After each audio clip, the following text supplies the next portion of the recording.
నమస్తే. Welcome to our channel. నేను మీ ప్రియాంకారావు. మద్యం కుంభకోణం కేసులో కీలక పరిణామం చోటు చేసుకుంది. ఇప్పటి వరకు చాలా మంది అంటున్న మాట ఏంటంటే, ముఖ్యంగా ఏపీ రాష్ట్ర ప్రజలు బెయిల్ ఇచ్చి దోషుల్ని బయట తిరుగుతూ ఉంటే మేము చూడలేకపోతున్నాము అని చెప్పేసి. మరి ఈ నేపథ్యంలో హైకోర్టు ఏదైతే చెప్పిందో ఈరోజు సంచలనాత్మకంగా మారింది. 26వ తారీఖున ధనుంజయ రెడ్డి, కృష్ణమోహన్ రెడ్డి, గోవిందప్ప వీళ్ళ ముగ్గురు కూడాను లొంగిపోవాలి అని చెప్పేసి చెప్తున్నాయి. మరి దీన్ని ఎలా చూడాలి అనేది తెలుసుకుందాం. మనతో మాట్లాడడానికి ప్రముఖ పొలిటికల్ అనలిస్ట్ డివి శ్రీనివాస్ గారు ఉన్నారు. ఆయన అడిగి తెలుసుకుందాం. నమస్కారం సార్. నమస్తే మేడం. సార్, హైకోర్టు ఏదైతే చెప్పిందో అంటే ఇప్పుడు 26వ తారీఖున ఈ ముగ్గురిని కూడాను లొంగిపోవాలని చెప్పేసి చెప్పింది. అంటే దీన్ని బట్టి కేసు త్వరలోనే ముగుస్తుంది.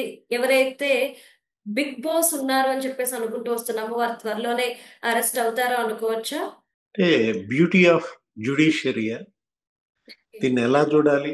జనరల్‌గా బ్యూటీ ఆఫ్ డెమోక్రసీ అంటుంటారు. ఆ! అంటే ఇప్పుడు భారత న్యాయ వ్యవస్థలో సౌందర్యమా ఇది? అంటే ఒకటి ఏసీబీ కోర్టు మరి ఆయన న్యాయాధికారేమో డిఫాల్ట్ బెయిల్ ఇచ్చారు.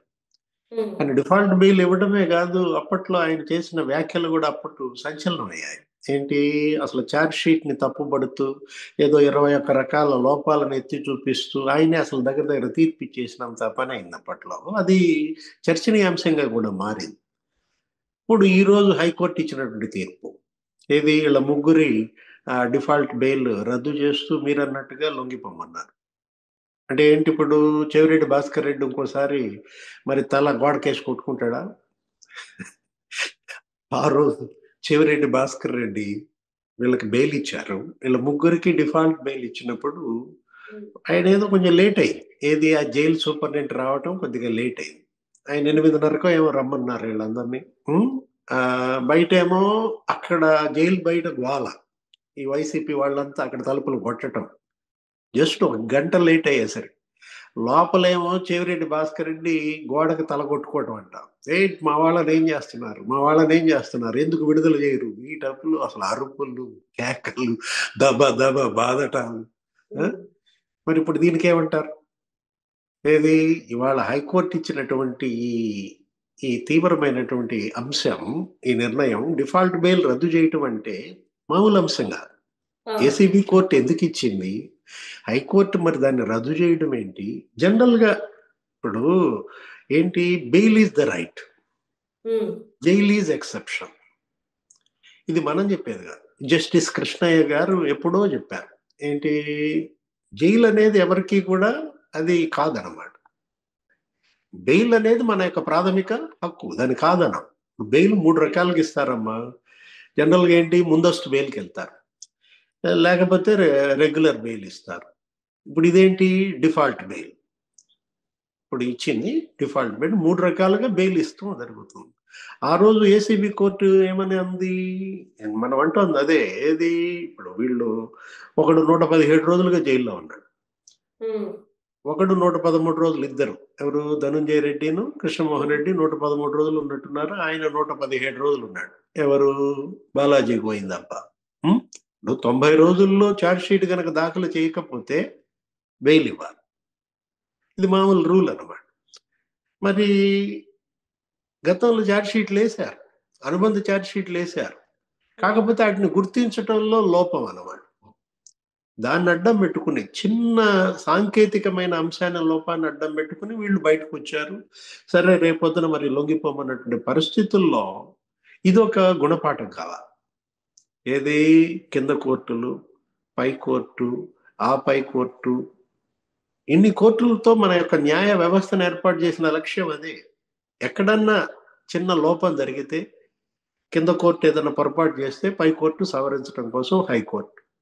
హ్మ్. హైకోర్టు లోపం చేసిందనుకో, అక్కడేమన్నా తప్పుడు నిర్ణయం జరిగిందనుకో సుప్రీంకోర్టు ఉంది. మనం చూసాం హైకోర్టులో మొన్న కూడా కొన్ని పొరపాట్లు జరిగినప్పుడు సుప్రీంకోర్టు దానిపైన సరిచేసింది. మళ్ళా వెళ్ళమంది.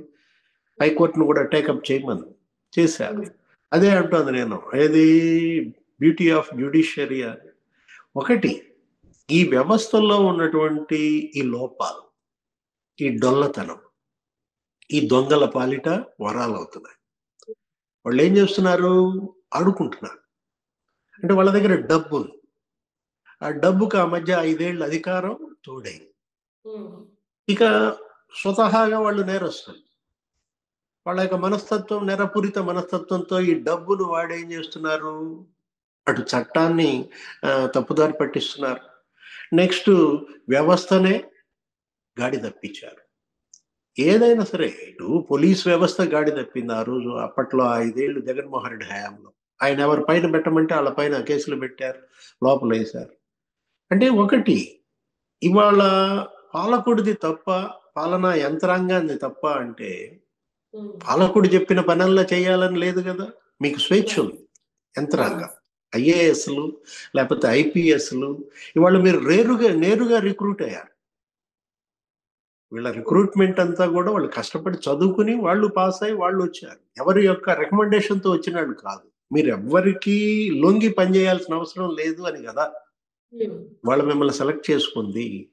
ఇప్పుడు ఎక్కడో దిగువ స్థాయిలో 4th గ్రేడ్ ఆడు, 3rd గ్రేడ్ ఆడు, గుమస్తా వాడు ఒత్తిడికి గురయ్యాడంటే అర్థం ఉంది. ఎందుకని?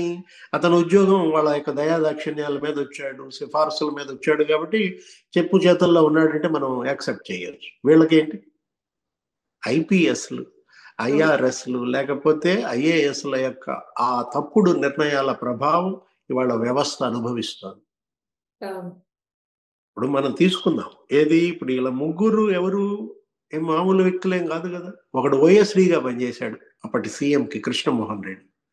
ధనుంజయ రెడ్డి ఏంటి, అసలు ఆయన ఐఏఎస్, కన్ఫర్డ్ ఐఏఎస్ కావచ్చు, ఆయన ఏంటి అండమాన్ నుంచి వచ్చి ఉండొచ్చు. కానీ బాలాజీ గోయిందప్ప అతను విజయసాయి రెడ్డికి డూపు, అతను ఒక ఆడిటర్. సాయిరెడ్డి చేయని పనులు కూడా ఇతను చేస్తాడని ఇతను పెట్టుకున్నారు భారతీయ సిమెంట్స్ కి. వీళ్ళు కొన్న ఆస్తులు, వీళ్ళు సంపాదించినటువంటి కొల్లగొట్టిన డబ్బు. ఇప్పుడు ధనుంజయ రెడ్డి అక్కడ నెల్లూరు జిల్లాలో మరి అక్కడ ఆయన పేరు మీద, ఆయన మరదల పేరు మీద, లేకపోతే ఆయన కొడుకుల పేరు మీద కొన్నారన్నారు ఆస్తులు. ఇతను ఎవరు? కృష్ణమోహన్ రెడ్డి. కృష్ణమోహన్ రెడ్డి ఓఎస్డి, అతని ఉద్యోగం ఎంత అమ్మా, అతని జీతం ఎంత? అతను ఏంటి, అక్కడ బాన్స్వాడలో ఆస్తులు కొన్నాడని, 4 ఎకరాలు అక్కడ కొన్నాడని, లేకపోతే ఇక్కడ హైదరాబాద్ మరి ఇక్కడ రామచంద్రపురం ఈ శివారుల్లో మరి భూములు కొన్నారని. అతని కొడుకు పేరు మీద ఒక సాఫ్ట్వేర్ కంపెనీ ఎక్కడి నుంచి వచ్చింది, కోడల మీద ఆస్తులు ఎక్కడి నుంచి వచ్చాయి, స్నిగ్ధారెడ్డి పేరు మీద ఆస్తులు ఉన్నాయని. ఇతను ఎవరు? Balaji Goyindappa, finance director. మైసూర్లో 1000 కోట్లు ఇతను రియల్ ఎస్టేట్ లో పెట్టాడు అంటున్నారు, బెంగళూరులో. ఎక్కడి నుంచి వచ్చింది ఆ డబ్బు? ఆ రోజు భారతీయ సిమెంట్స్ లో మరి బంజారా హిల్స్ ఆఫీస్ లో కూడా మరి సోదాలు జరిగాయి, హార్డ్ డిస్క్లు తీసుకున్నారన్నారు. అక్కడికి పిలిపించి డిస్టిలరీ యజమానులు వీళ్ళు బెదిరించారన్నారు, పర్సంటేజీలు వసూలు చేశారన్నారు. అంటే ఎవరికి వాళ్ళు, అటు సీఎంఓనేమో ధనుంజయ రెడ్డి గుప్పెట్లో, ముఖ్యమంత్రి అసలు జగన్మోహన్ రెడ్డి కృష్ణమోహన్ రెడ్డి గుప్పెట్లో, మేడం మేడం భారతీయ సిమెంట్స్. ఇదంతా ఎవరు చూసింది? గోయిందప్ప, బాలాజీ. బంగారం కొన్నారని పెద్ద ఎత్తున ఒక కంపెనీ, ఒక బ్రాండే 400 కోట్లు బంగారం ఇచ్చిందన్నారు. వాడెవడో ఫోన్ చేసి అక్కడ బేవరేజెస్, ఎస్విఎస్ అనే షుగర్స్ బేవరేజెస్ వాడికి అసలు నేరుగా సిఎండి జయరాముడికి ఫోన్ చేసి నేను సీఎంఓ నుంచి మాట్లాడుతున్నాను. సీఎంఓ నుంచి ఎవరు మాట్లాడాలమ్మా? సీఎంఓ నుంచి ధనుంజయ రెడ్డి మాట్లాడుతున్నాడంటే ఓకే, అతను మరి ప్రిన్సిపల్ సెక్రటరీ. లేదు ఓఎస్డి మాట్లాడుతున్నాడంటే ఓకే, అతను ఏదో జగన్మోహన్ రెడ్డి ఓఎస్డి కృష్ణమోహన్ రెడ్డి. ఆ భూనేటి చాణక్య ఎవరు? అతనికి సీఎంఓకి సంబంధం ఏంటి? నేను సీఎంఓ నుంచి మాట్లాడుతున్నానని ఒక సిఎండికి ఫోన్ చేసి చైర్మన్ మేనేజింగ్ డైరెక్టర్ బెదిరిస్తారా?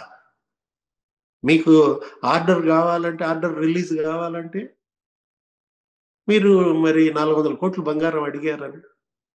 అతను ఎవరు? ముత్తప్పన్, నల్లప్పన్ ముత్తప్పన్ ఫోన్ చేసి బెదిరించారని. అంటే బంగారమే కాదు, సినిమాల్లో పెట్టుబడులు పెట్టారన్నారు. ఆ స్పై అనే సినిమా తీశాడు అతను, కేసిరెడ్డి రాజ్.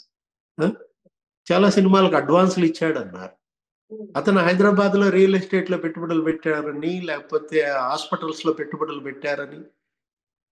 ఇప్పుడు ఈ రోజు ఈ కేసు, దీన్ని సీరియస్ గా తీసుకోవాలి. ఇదేమీ ఆట కాదు. ఏది వాళ్ళు బెయిల్ వేస్తారు, మీరు ఇస్తారు. ఇదేంటి ఇలా చేసుకుంటూ పోతే ఇది వేల మంది ప్రాణాలని తీసిన కేసు. ఒక్క తూర్పుగోదావరి జిల్లాలోనే ఈ మందు తాగి 7,000 మంది చనిపోయారని మెడికల్ అండ్ హెల్త్ రిపోర్ట్స్ చెప్తున్నాయి. అవును. ఆరోగ్యశ్రీ నివేదిక చెప్తాను. అవును. ఒక్క జిల్లాలో 7,000 మంది చనిపోయారంటే మరి 13 ఉమ్మడి జిల్లాల్లో అప్పట్లోనే 30,000 మంది పుస్తులు దిగిపోయినాయి అన్నారు. రఘురామకృష్ణరాజు అప్పుడే ఈ మందు, ఈ శాంపిల్స్ ఇవన్నీ తీసి ల్యాబ్కి పంపిస్తే అప్పుడు బయటకు వచ్చింది. అవును. ఇథైల్ ఆల్కహాల్తో చేయాల్సింది మిథైల్ ఆల్కహాల్తో తయారు చేయటం ఏంటి? వీళ్ళే డిస్టిలరీలు కబ్జాలు చేయడం ఏంటి? ఎక్కడా లేని బ్రాండ్లు, ప్రపంచంలో ఎక్కడ దొరకని ఆ నాసిరకం బ్రాండ్స్ ఇక్కడ తీసుకురావటం ఏంటి? కొద్దిగా గొప్ప నిఖార్సైన బ్రాండ్లనేమో ఆంధ్రప్రదేశ్లో అసలు ఎంటర్ కానీయకుండా వాళ్ళ పైన హుకుం జారీ చేయటం ఏంటి? అంటే ఇదంతా కూడా ఒక మహాకుట్ర, ఒక గ్రేటర్ కాన్స్పిరసీ. ఏది? ఇది ప్రజల ప్రాణాలను తీసినటువంటి చెలగాటం. దీనిపైన ఇవాళ ఏసీబీ లేకపోతే సిఐడి రాష్ట్ర దర్యాప్తు సంస్థలు కాదమ్మా.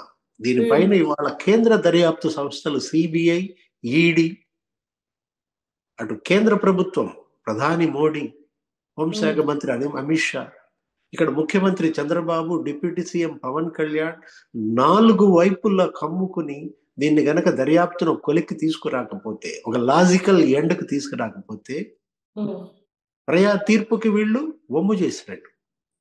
మొన్న ఇచ్చిన తీర్పు, మొన్న వీళ్ళని దగ్గర మరి 93% సీట్లు ఎందుకు ఇచ్చారు? వీళ్ళకి దగ్గర మరి 54% ఓట్లు ఎందుకు వేశారు?